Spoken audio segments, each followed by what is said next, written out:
Anqas minn 24 siegħa wara li kien ippreżentat il-budget f'intervista fuq Radio 101, il-Prim Ministru Lawrence Ghanzi jiddikjara li jekk l-istess budget ma jgħaddix ma tkunx waqgħet id-dinja. Mhix sa tkun waqgħet id-dinja, sa mmorru allura jekk ma jgħaddix dal-budget immorru għall-elezzjoni f'data li niddeċidin. Fl-istess intervista, Lawrence Ghanzi qal li l-Gvern immexxi minnu wettaq il-missjoni tiegħu. Il-programm elettorali tagħna wettaqnieh tista' tgħid fl-aspetti kollha tiegħu. Il-missjoni li ngħatajna 5 snin ilu wettaqniha.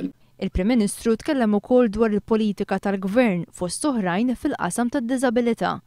Skont Lawrence Ghanzi, familji ta' persuni b'diżabilità jistgħu jserħu rashom għaliex meta jridu jistgħu jieħdu l-eżiż tagħhom ġo respite homes. Daw kollha li pereżempju il-familji li ħallu t-tfal tagħhom għal respite, jinnna fanna ċentru ta' respite tal-imtarfa, ġili kollok ġenituri, min irid isifer, jew min għandu bżonn jagħmel operazzjoni.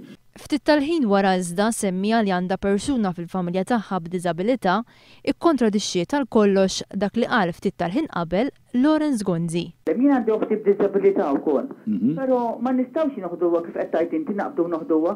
Pereżempju, jien għalla u ġieli jaħdu li ħbib tiegħi imxi ħammorru wika, ma nistax ma tistax toħodha der dak il-ħin, tik toqgħod tibbuk